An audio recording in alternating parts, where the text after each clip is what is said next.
সম্প্রতি ঘটে যাওয়া গণ অভ্যুত্থানের প্রায় হাজারেরও বেশি মানুষ নিহত হয়েছে, যা দেশব্যাপী ব্যাপক আলোচনা সৃষ্টি করেছে।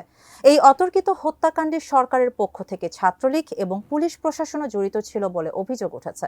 প্রতিবাদী ছাত্র জনতার আন্দোলন দমাতে পুলিশ বাহিনী এবং ছাত্রলীগের সদস্যরা বর্বরভাবে গুলি চালিয়েছিল, যার ফলস্বরূপ বহু নিরস্ত্র মানুষ প্রাণ হারায়। এই হত্যাকাণ্ডের ঘটনার সম্পৃক্ততার সংশ্লিষ্টদের বিরুদ্ধে মামলা দায়ের করা হয়েছে। মামলায় একাধিক পুলিশ সদস্যরা অভিযুক্ত হয়েছেন। তাদের বিরুদ্ধে হত্যাকাণ্ড, হত্যা চেষ্টা এবং মানবাধিকার লঙ্ঘনের মতো গুরুতর অভিযোগ আনা হয়েছে।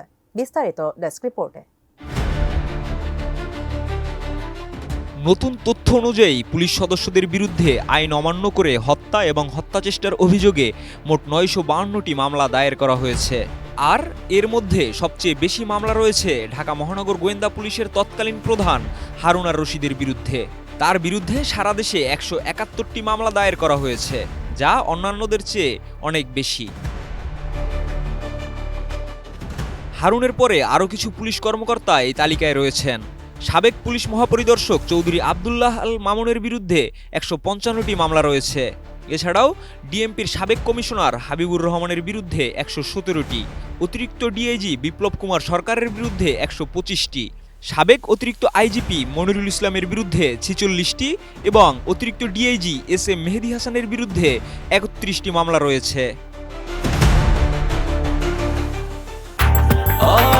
ব্রেকফাস্ট, টিফিন কিংবা স্ন্যাক টাইমে মজাদার আয়োজন মানে অল টাইম ব্রেড।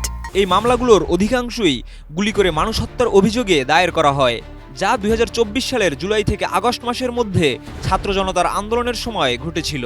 এসব ঘটনায় পুলিশের ভূমিকা ব্যাপক সমালোচনার সৃষ্টি করেছে।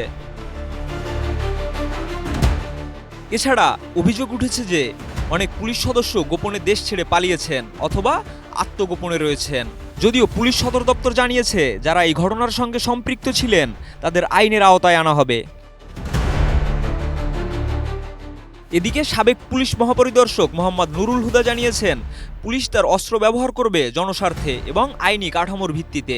তিনি বলেন, এসব মামলার তদন্ত দ্রুত শেষ হওয়া উচিত, যাতে তদন্তে বিলম্ব হলে বাহিনীর সদস্যদের মনোবলে বিরূপ প্রভাব না পড়ে। এদিকে পুলিশ সদর দপ্তর থেকে বিভিন্ন সময়ে গ্রেপ্তার করা হয়েছে ২৮ জন পুলিশ সদস্যকে। তবে তদন্তে অভিযোগ উঠেছে যে কিছু সময় ষড়যন্ত্র করে পুলিশ সদস্যদের নাম মামলার আসামি করা হয়েছে। আইজিপি বাহারুল আলম ২১ ডিসেম্বর সিলেটে সাংবাদিকদের সঙ্গে মতবিনিময়কালে ছাত্র জনতার আন্দোলনে পুলিশের ভূমিকা নিয়ে দুঃখ প্রকাশ করেছেন এবং জানিয়েছেন যে ১৫ বছর ধরে দলের স্বার্থে পুলিশ এমন কোনো অন্যায় নেই যা করেনি।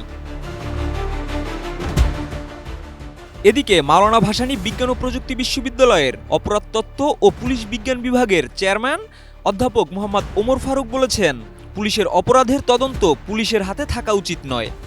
এতে জনমনে নিরাপত্তা এবং স্বচ্ছতার প্রশ্ন তৈরি হয়। এই পুরো পরিস্থিতি পুলিশের ভিতরে এবং বাইরে বিশৃঙ্খলা সৃষ্টি করছে এবং ন্যায় বিচারের পথ অনুসরণের জন্য দ্রুত পদক্ষেপ নেওয়ার জন্য বিভিন্ন মহল থেকে আহ্বান জানানো হয়েছে।